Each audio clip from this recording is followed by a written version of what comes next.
Warning, the show you are about to watch is very, very naughty. They talk about scary movies and frightening stuff and other really inappropriate things, and it's only appropriate for people over the age of 18, and frankly, even they shouldn't watch it, and if you keep watching, I wash my hands of the whole thing. It is a new year, and we are back. Stand by and get ready to talk about a couple of cinematic guilty pleasures on the Season 3 premiere of Spooky Tales with Steve the Cat.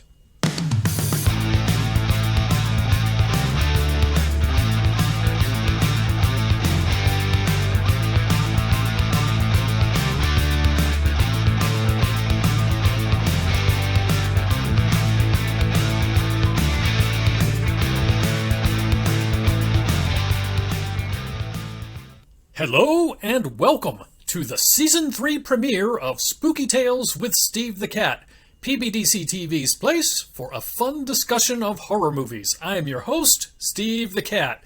It's a new year and a new season, but the mission here at Spooky Tales with Steve the Cat is still the same. Well, it's mostly the same. Now, we are still the place for a lighthearted and entertaining discussion of horror movies. That will never change. But, as you might imagine, it does take a lot of money to maintain a high-class operation like the one we run here.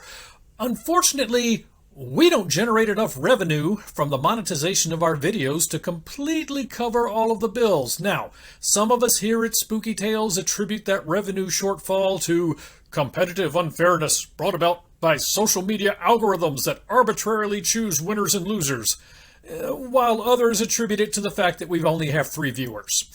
We may never learn the true reason, but regardless of the cause, we've brought on a sponsor for Season 3, so please say hello and give a warm welcome to our new sponsor, the fine folks at Project Brevity. Good evening, ladies and gentlemen, and welcome to Season 3 of Spooky Tales with Steve the Cat. My name is, just call me Crimson Meerkat, and I am the leader of a scientific endeavor called Project Brevity, which, of course, stands for Blockbuster Reconnaissance and Extraterrestrial Video Intercept Transcription and Identification. Project Brevity is a public-private joint venture whose mission is to search outer space for broadcast signals and other evidence of old movies on VHS cassette, then identify and catalog them according to their pornological index. Yeah, basically that means we're looking for naughty horror movies from the VHS era. It is our belief that by mapping the locations of these signals, and then by following the gradient of increasing pornological index, we finally will be able to track down those aliens that have been visiting our planet for all these years. Because personally, speaking as somebody who has been abducted many, many times, I've really got a bone to pick with those guys. Our first set of survey data is in, and one of the signals we recorded included the following still image. Our computers have been unable to interpret this distorted image, but we are confident that, with their expansive knowledge of inane movie trivia, the team at Spooky Tales with Steve the Cat will be able to identify the source of this movie and provide us with the information we need to estimate its pornological index. So, with that, I'll throw the broadcast back over to Steve and look forward to your findings. And now I have to go. Malcolm's been freestyle rapping for hours to make a demo reel, and he's looking for comments, so I need to go hide in the cargo hold for a few hours. He is a terrible, terrible rapper. Well, the good news is that we've been able to identify the movie that's the source of this image, and it's a fun old classic from the VHS era. So this gives us an opportunity to talk about a couple of my favorite horror movie guilty pleasures. This should be a lot of fun, so go ahead and sit back, relax, and feel free to leave a comment or two if you happen to like these films, or even if you don't. Anyway, thank you so much for joining us. We're glad you're here. Now here we go.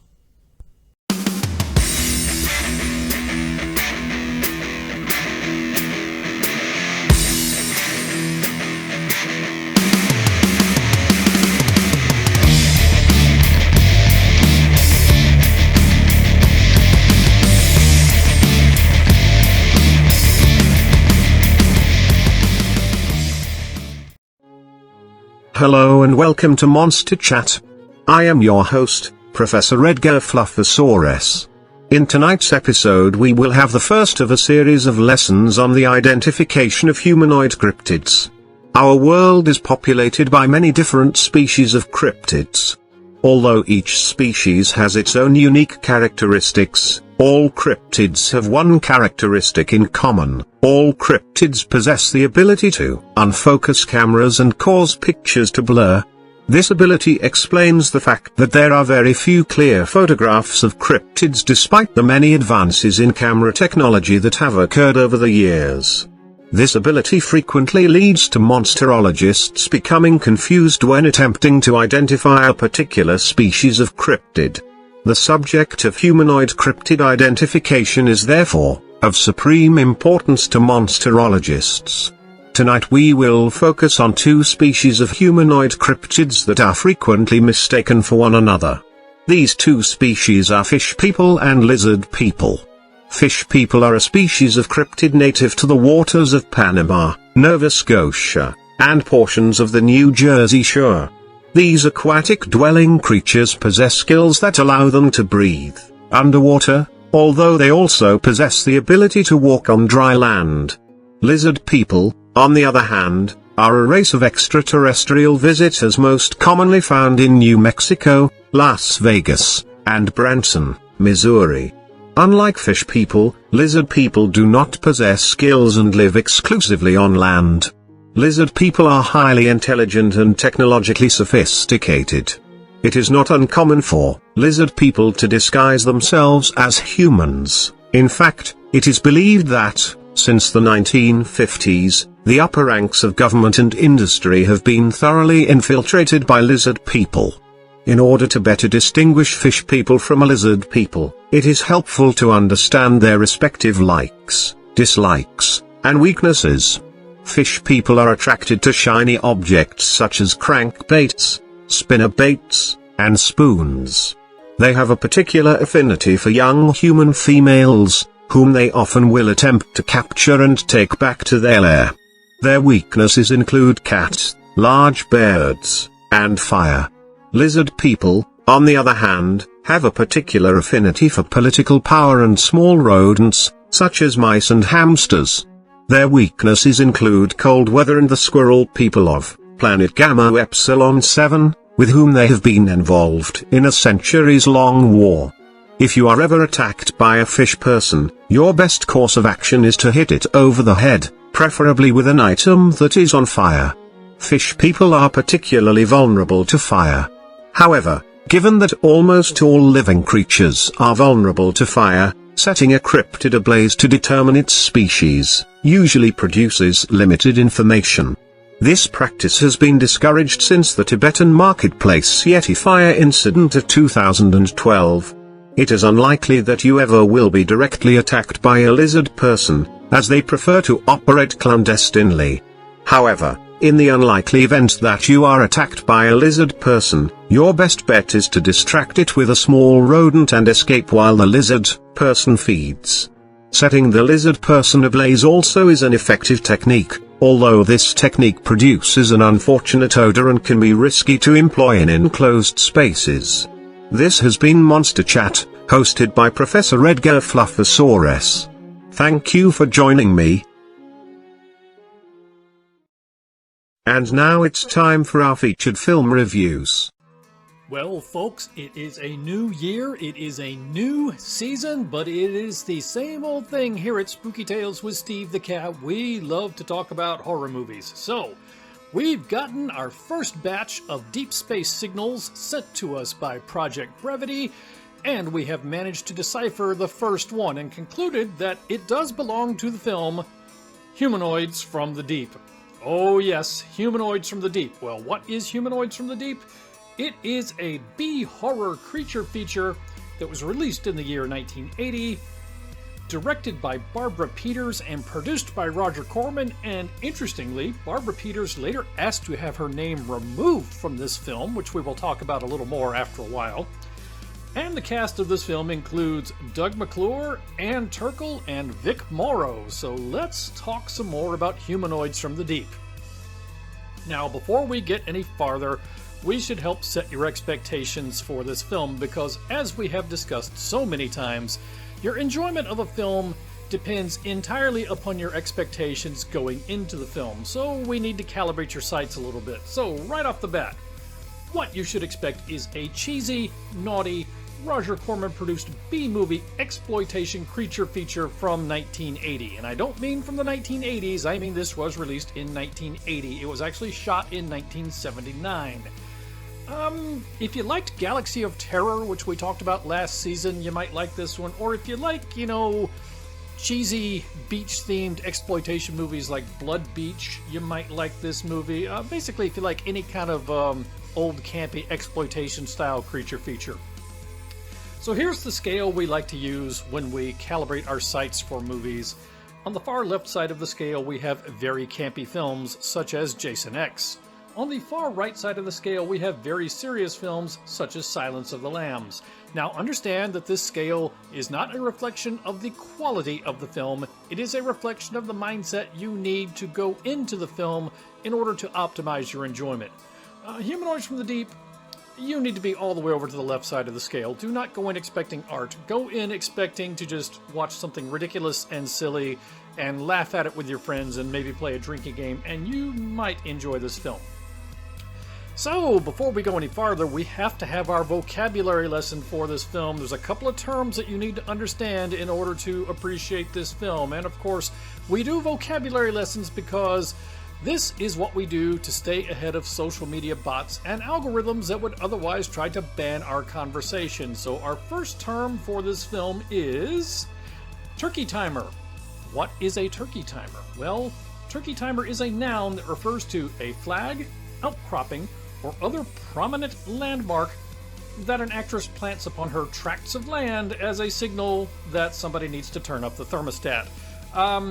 Yes, that is a euphemism, and I think you can figure it out. Our second vocabulary lesson term is run to daylight. What does it mean to run to daylight? Well, that's a noun referring to, in a creature feature, this is the action of a newborn, or a soon-to-be newborn, saying, you know what? I've had enough of this, and just performing an unplanned cesarean. The most famous run to daylight, of course, is from the original film Alien by Ridley Scott, but run to daylight has become a staple of horror films over the years. So those are your vocabulary terms. Please keep those terms in mind as we get to the scorecard for this film. They will help you to interpret the scorecard. So let's get into a film summary.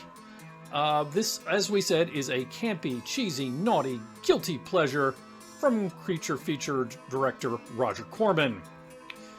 In this film, fishermen in the town of Noyo, California are facing hard times as the salmon hauls are getting sparse. They're just not catching the salmon like they used to.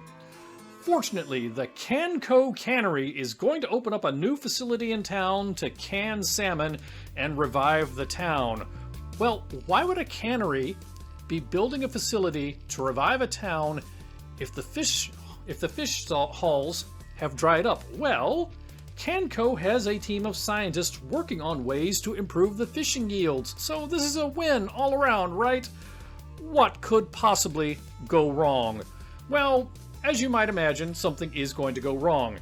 Yes, the science experiment gets loose, it gets eaten by other critters, and it eventually morphs into our villain for the movie, which, as you see, is kind of a walking fish person. They don't actually refer to them by any kind of particular name in this film. We will just call them the Humanoids. The Humanoids, of course, are randy land-walking fish people. What do I mean by randy land-walking fish people? Well, stick a pin in that. We'll get to that in a second. Their special powers, they have gills, so they can survive underwater or on land, and they have clawed hands on the end of oddly long forearms. And their signature technique is eliminating the men using their fearsome claws, and then getting down to the business of forbidden critter-rumpusing with the ladies. Yes, I mean it literally when I say these are randy land-walking fish people. They have a purpose. So let's talk about the things Steve liked about this film. Right off the bat, you need to know that it does not take itself even a little bit seriously. Now, that's kind of fun when you go into these exploitation films. The movie doesn't take it seriously, so you don't feel bad about the fact that it's an exploitation film and you just kind of sit back and laugh at it. It keeps the action moving. At no point does this movie ever really drag. The movie is just about the right length. There's not really any dull spots in it.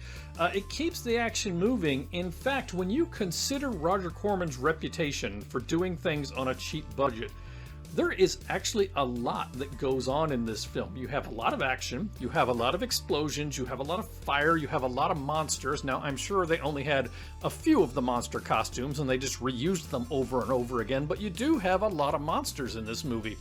The end of the film, you actually have a whole horde of these monsters descend upon the local carnival, and so it's actually a pretty big action sequence in the context of a Roger Corman film. If you accept going in that it's an exploitation film and don't take it seriously, this film can be a lot of fun. And it gives you a window into the late 70s or early 80s in terms of style and culture. Now, that's not necessarily all good. Let's talk about some of the things that could have been better about this film. So, right off the bat, if you can't laugh off the exploitation horror aspects of the film, you will find it very offensive. So know that going in. If you're not the kind of person who can laugh at the ridiculousness of a movie involving randy fish people having their way with the ladies, do not watch this film. Do not watch it and then complain that you were offended by it because you were told going in. It's one of those situations where if you don't think a joke's funny, the joke wasn't intended for you. If this doesn't sound like the sort of thing that you would enjoy, just don't watch it. You're not the intended audience. It's a low-budget creature feature, so the acting is pretty wooden, and the creature effects are nothing special, although I would say I have seen much worse, and in the context of old 70s and early 80s creature features, and particularly like Roger Corman budget creature features, these creature effects aren't that bad. I mean, they're not convincing, they're not going to fool you into thinking they're real, but they're not as terrible as you might expect. You get loads of racism directed at Native Americans, and like I said, this kind of gives you some insight into culture of the late 70s or early 80s, and people were a lot less sensitive about that sort of thing then than they are now. Now, this is not a good thing. It gives you a window into how much worse things were back then. Fortunately, it is the villains who are the racists. It is not at any point in the film made a point that the racists are anything other than the bad guys or anything other than the villains. So the movie at least does not endorse any of the racism, but it does basically hang the racism banner around the villains as a way of making them villainy. And literally everything explodes in this film. You have exploding cabins, you have exploding boats, you have exploding pickup trucks. It's like the old Simpsons joke where they show a milk truck exploding. Everything explodes in this. It was the 70s.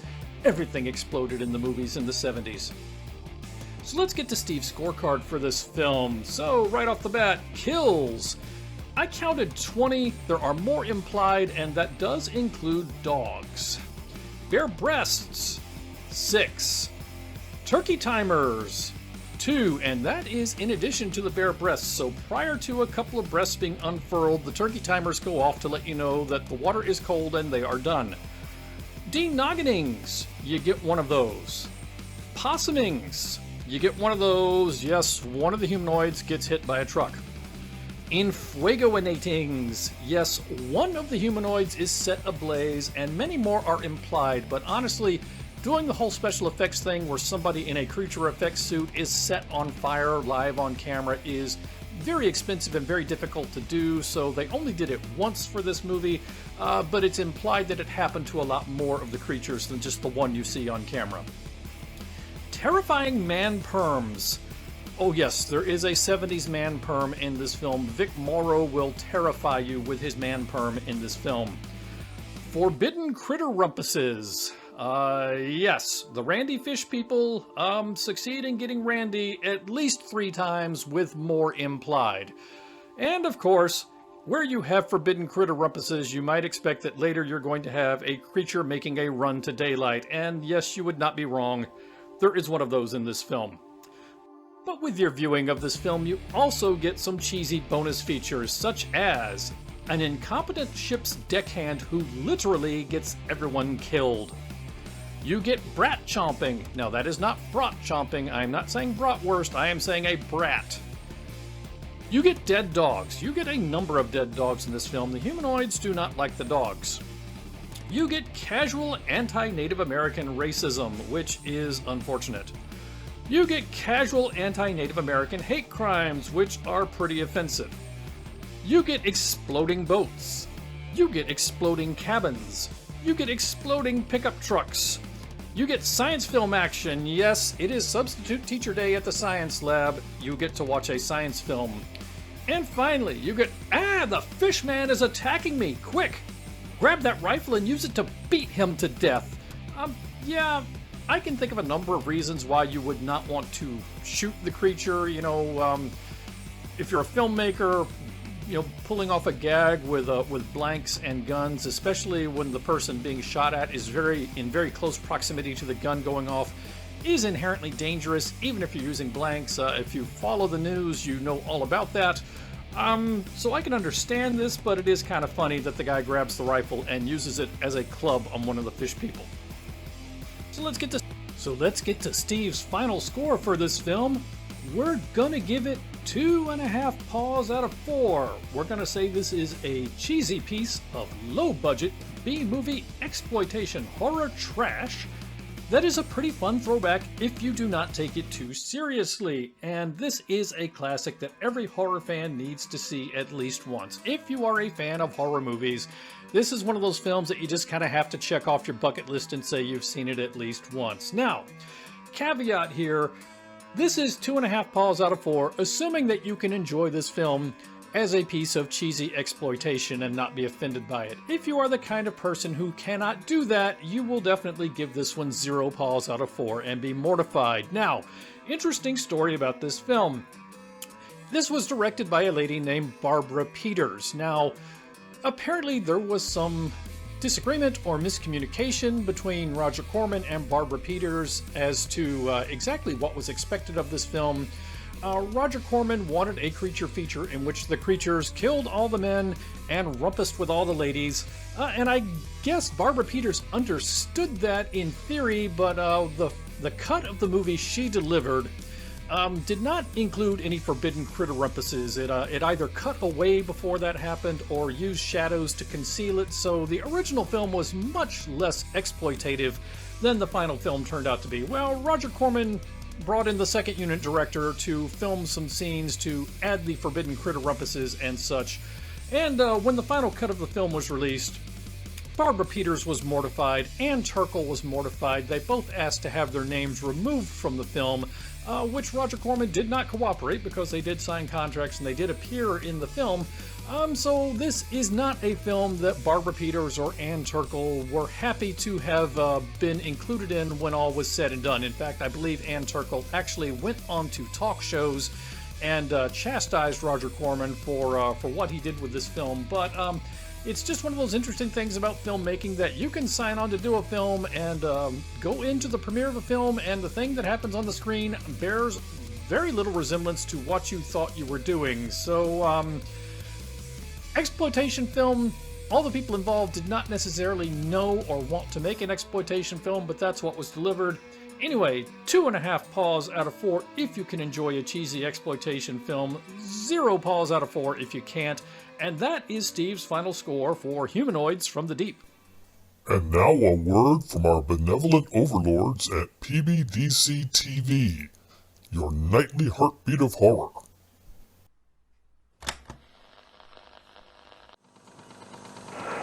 This is Mikey from Out of the Ordinary, and you're watching PBDCtv.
Oh, hi!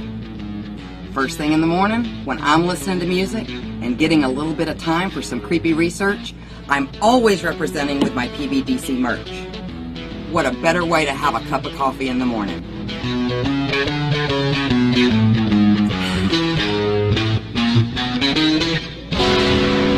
Don't forget to check out our other cool merch at rootsbleedred.com. That's rootsbleedred.com.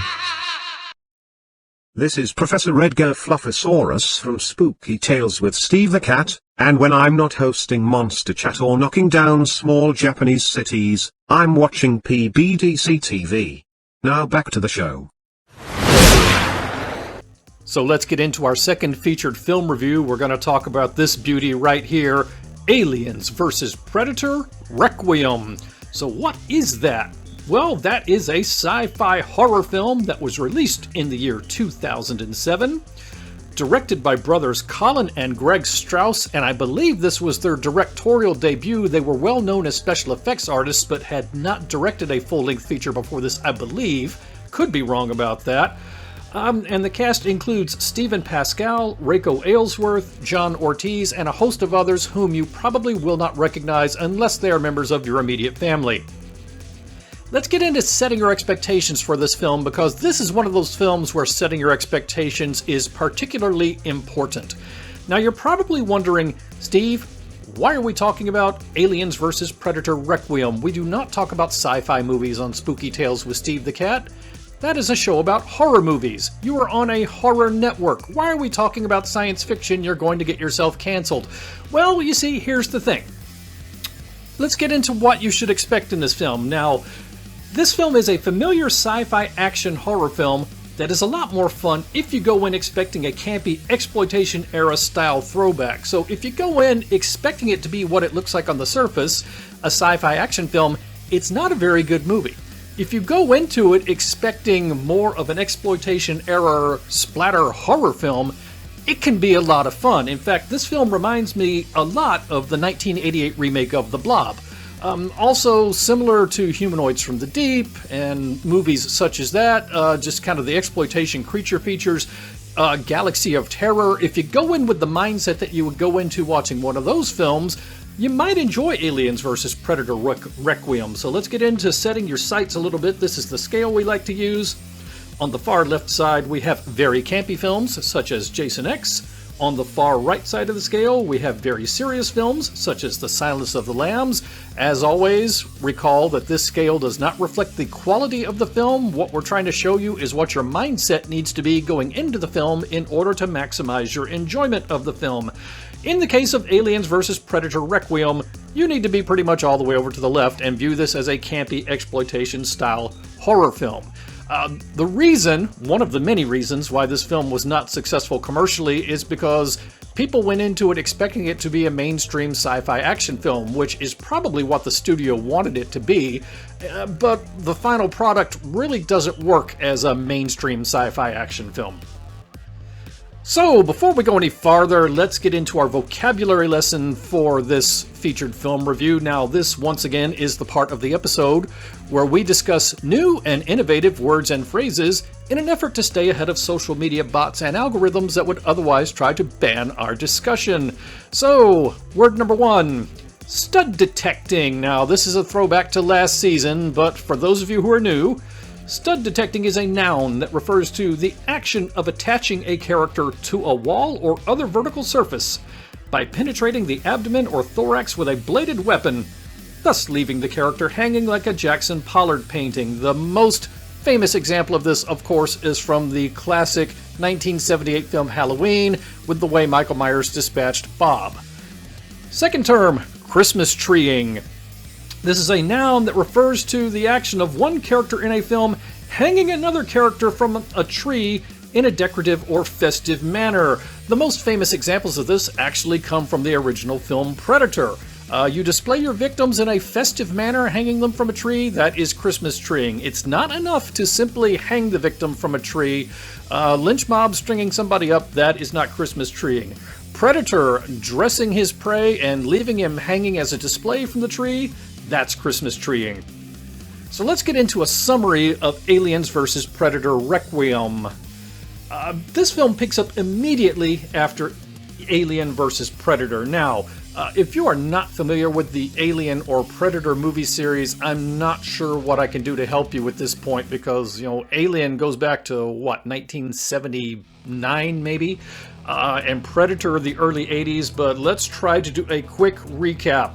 So, aliens, creatures that go through several phases of life. They are called a xenomorph. They start out as a little crab-looking thing inside an egg.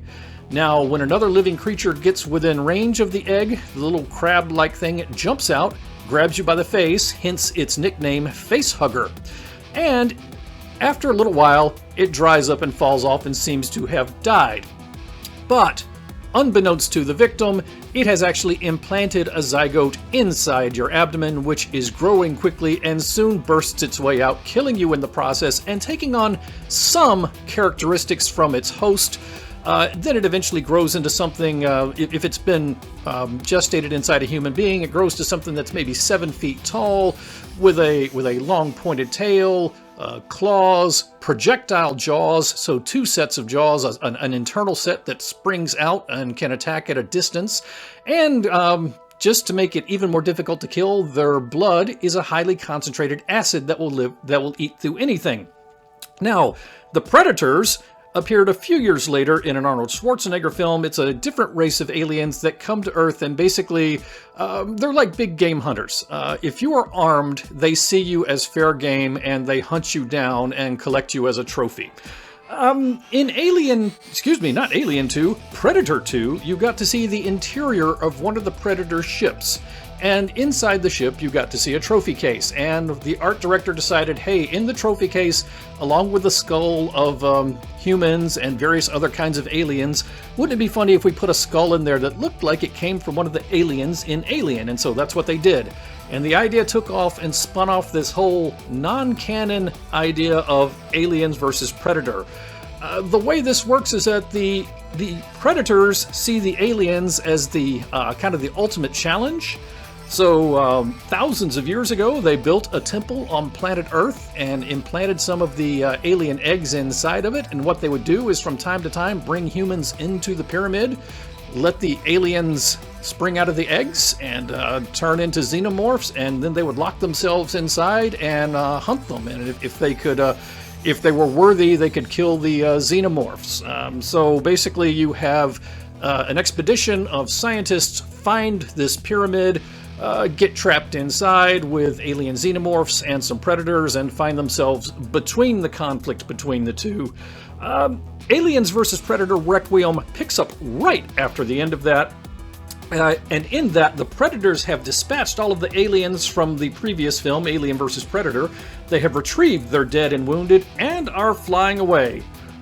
Oops! there's a baby xenomorph inside the dead body of one of the predators, which bursts out, and you immediately see that the young xenomorph has taken on some characteristics of the predator species itself. Anyway, it springs out, it quickly grows to full size, kills the crew, and crashes the ship in Colorado, but not before the ship can get a distress signal off. So a lone predator is dispatched from the predator's homeworld to hunt down the xenomorph and cover everything up before events get out of control. Now, understand, the predators do not speak, and there are no subtitles, so you just kind of have to figure this out from subtext and from watching the predator's actions, but it's not too difficult to figure out. Now, what the predator may or may not know is that he is in for a harder challenge than usual, because he's not just hunting down alien xenomorphs, he is hunting down this bad boy, or bad girl. This is the Predalien. I'm not sure why they referred to it as the Predalien. I would call it the Predomorph, but maybe that sounds too naughty. This is of the class of alien xenomorph gestated inside a predator. Its special powers are it has an ovipositor with baby xenomorph multi-implantation, which you don't see in any of these pictures, fortunately. And its signature weapons include, well, of course, it is immensely strong, it has projectile jaws, it has a long spear-like tail, and highly acidic blood. And as you see in these pictures, it is just absolutely freaking terrifying. So let's get into things Steve liked about this film. Now, like I said, you need to go into this film expecting an exploitation-era splatterfest type creature feature if you're going to enjoy it. And if you do that, these are some of the things you might like. If you go in expecting action, sci-fi, horror, mainstream release, you will be disappointed. But if you go in expecting a throwback to old exploitation B horror movies, you may have fun. Because the film has no regard for any of the conventional rules and taboos that usually govern horror films. Now, think back to the 1988 remake of The Blob, which we reviewed in Season 1 of this show. One of the great things about that movie is that it just kind of ignored all the typical horror movie taboos. There's kind of a horror movie taboo against killing young kids. You don't kill young kids, and on the off chance that you're one of the rare films that does, it's kind of implied and done off screen. Not if you watch the remake of The Blob. Not only do you see the 11-year-old get killed by the blob, you get to see the 11-year-old get killed by the blob. You get to see him being absorbed by the blob and being burned up by the acid, and it's horrifying. Same kind of rules apply here. No one is safe in this film. Nothing is sacred in this film. There is loads of action. There's just a huge kill count in this film. There are lots of practical special effects. Now, the film is pretty dark, which we'll talk about in a minute, and I think one of the reasons was to conceal the practical special effects, so I think at the end of the day the practical special effects were not as high dollar as they wanted, but I applaud the fact that for the most part they used practical special effects, at least for the creature effects. This film is just a guilty pleasure. This is a film that I should not like, and yet I just watch it over and over again. It's just one of those things that, you know, it's like a food that you just can't stop eating even though you know it's bad for you. This movie has no redeeming qualities, and yet I love it to death anyway. Let's talk about things that could have been better. Well, there is subpar acting, there are characters that are flat and predictable, and there is terrible dialogue. Basically, the entire human element of this movie is awful. The film is too dark visually, as I mentioned a moment ago, which makes it hard to see what's going on and conveniently concealing the practical special effects. Now, I understand why you would want to conceal your practical special effects if you didn't have the budget you wanted.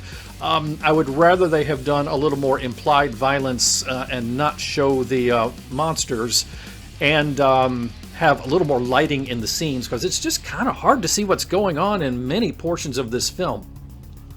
The human drama aspects of the film are extremely well-worn and predictable. Like I said, the human element of this film is nothing to write home about.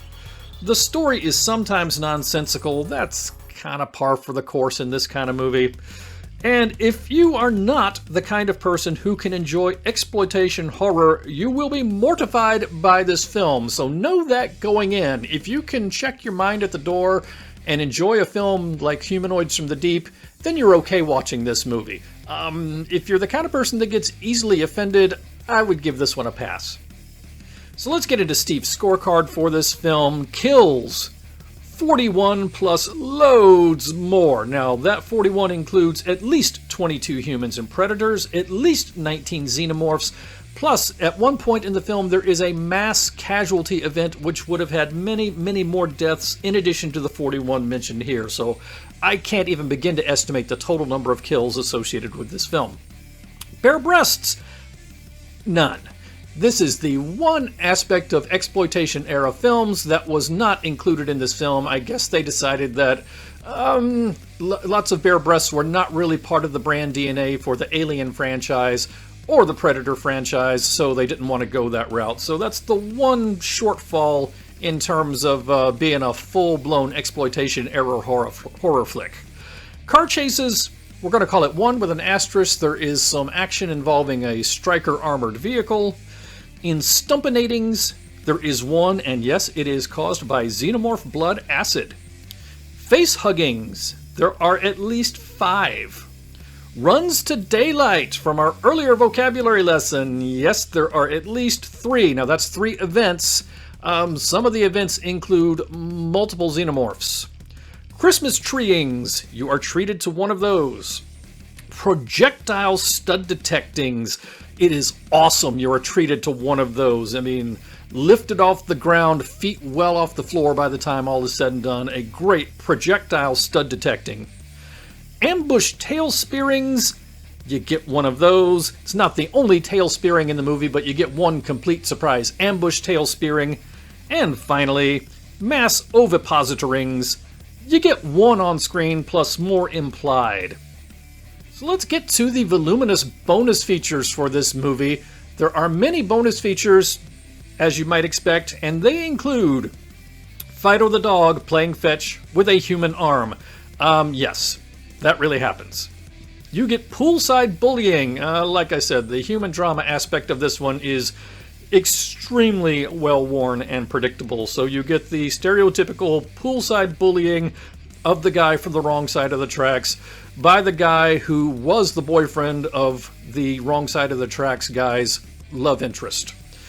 You get Wolf the Predator's magic blue dissolving potion. Yes, everywhere Wolf the Predator goes, he spreads this magic blue potion to dissolve any evidence of the alien xenomorphs so the humans won't find out about them. And yet, Wolf the Predator is on the scene to cover things up, but cannot resist the urge to kill a cop and hang him from a tree. Third of the way, halfway through the film, he kills a cop, skins him, hangs him from a tree. Now, the policeman was armed, so under the Predator Code of Conduct, he was fair game, but I don't understand why he would find it necessary to kill the cop and just draw attention to the fact that there are goings-on. I'm not familiar with the Predator Code of Conduct. Maybe the fact that the policeman was armed, the Predator felt obligated to kill him. Maybe it's a thing with their religious beliefs that they have to kill an armed visitor. I don't know.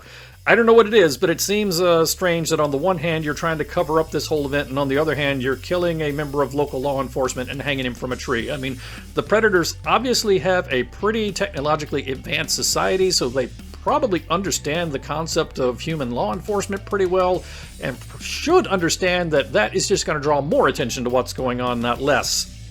But anyway, you also get, does anyone here actually know how to fly a helicopter? Yes, 2/3 of the way through the film, when a group of people start to come up with a plan to get out of town, they conclude that there's a helicopter at the hospital. Let's go! And at no point does anyone say, hey, do any of us actually know how to fly a helicopter?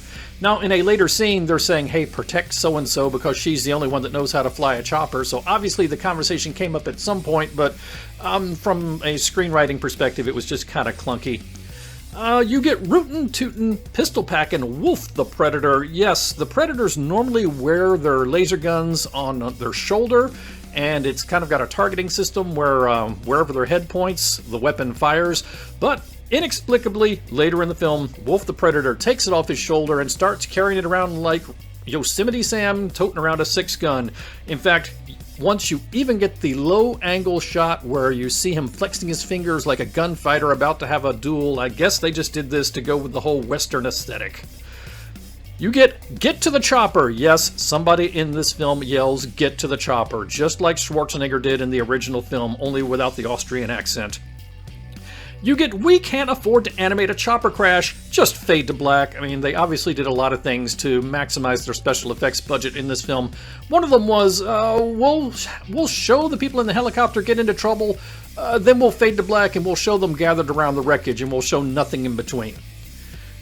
You get a painfully cheesy ending, and I mean painfully cheesy, like with classical music swelling up and the little girl saying to her mother, "Mommy, are the monsters gone?" Oh, it's awful.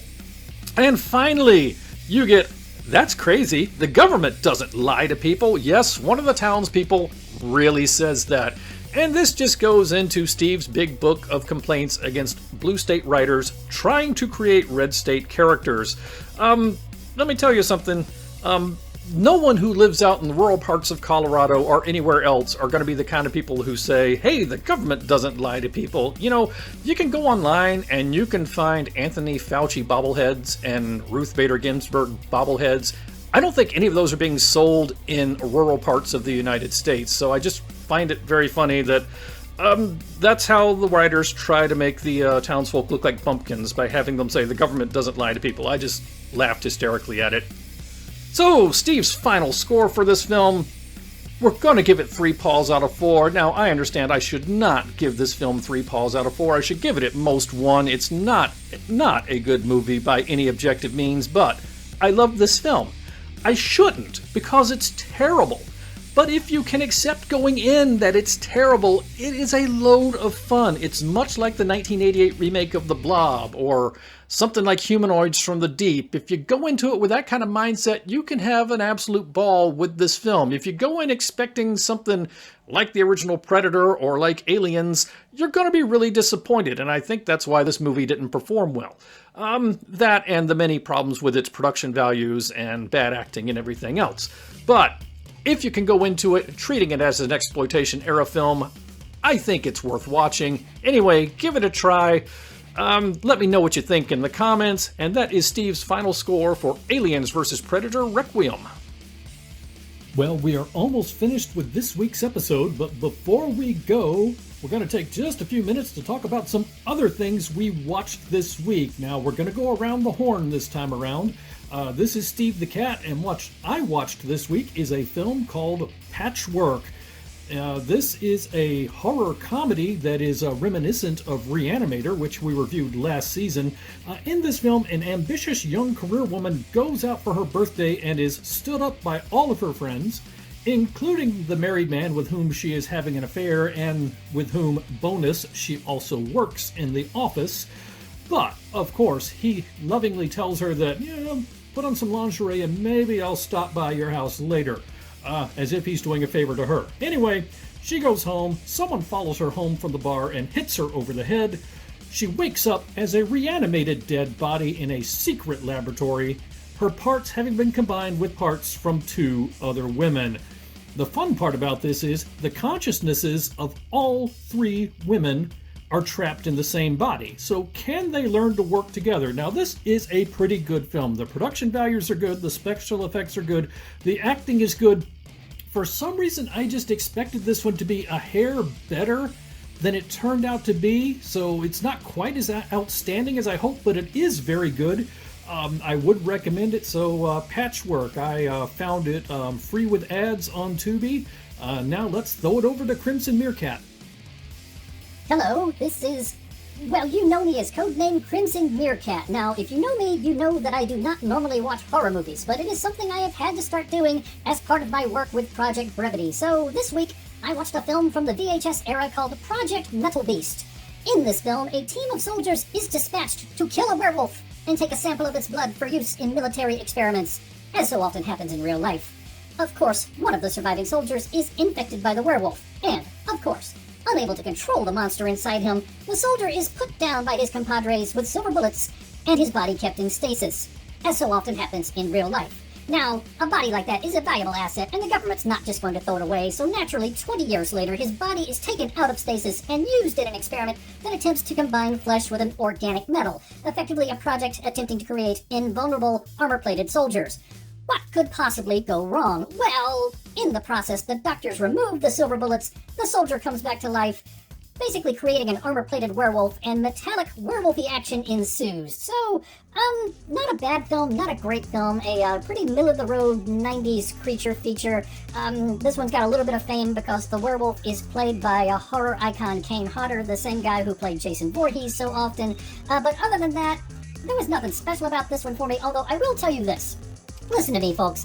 In my life, I have been tailed by government agents from CIA, FBI, NSA, and every other agency you can imagine. And I'm telling you, that guy's haircut is not regulation. He looks like Rick Springfield. I mean, please, it's like John Stamos trying to pull off being an Air Force officer with a big pompadour. Come on, dude, you're not fooling anyone. Let's throw it over to Carl.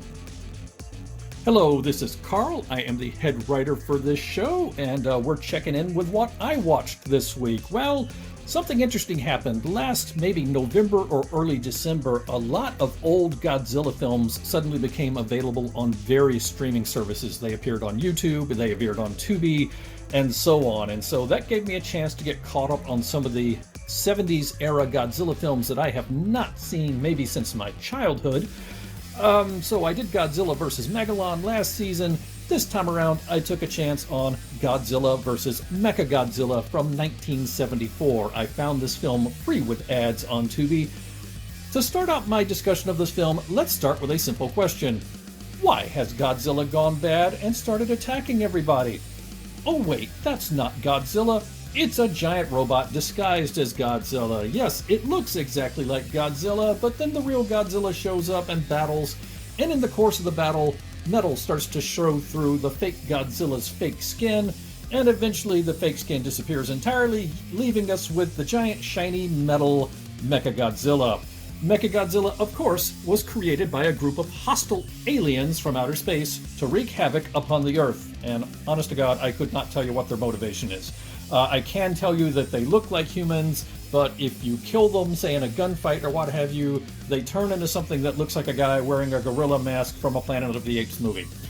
There's also a storyline involving statues and prophecies and guardian monsters and stuff. You've got Baragon in this movie, I think. You've got King Caesar. It's incoherent. It's campy. And it is full of Godzilla-y fun. Now, this is not a good film for people who are not Godzilla fans. If you are not a fan of Godzilla movies, or if you're a casual fan, this one's probably too campy for you. If you like Godzilla films, you will absolutely love this movie, but this is one of those films where you gotta know who you are going in. If you're the kind of person who enjoys a Godzilla flick, if you're the kind of person who enjoys watching, say, old episodes of Ultraman, you will have a ball watching this movie. If that does not describe you, it is unlikely that this film will change your mind, but that's Godzilla vs. Mechagodzilla, and that's my other film from this week. Well, that wraps it up for the Season 3 premiere of Spooky Tales with Steve the Cat. Thank you so much for joining us. We hope you enjoyed the show. Now, if you did enjoy the show, please take a moment to give us a like and a share. The biggest thing you can do to help us out is to share this video. Also, feel free to leave a comment about the films we discussed tonight, or maybe tell us about your personal favorite horror movie guilty pleasure. If you would like to stay up to date on our latest videos, then please take a moment to stop by and check us out on social media and hit that subscribe button. You can find Spooky Tales with Steve the Cat on Facebook, YouTube, and Rumble. And yes, that's Tales spelled with an A-I-L-S. Spooky Tales with Steve the Cat is just one of the shows you can find on the PBDCtv Broadcast Collective. If you are interested in horror, true crime, weird history, creepy stories, or unexplained events, then PBDCtv is sure to have something for you. You can find us online at PBDCtv.com, and you can also find us on Facebook, YouTube, and Rumble. We'll be back again next week to talk about a couple of more horror movies, so we hope to see you again then. Once again, thank you for joining us. Everyone stay safe and have a great week. We'll see you again soon. Good night, everybody.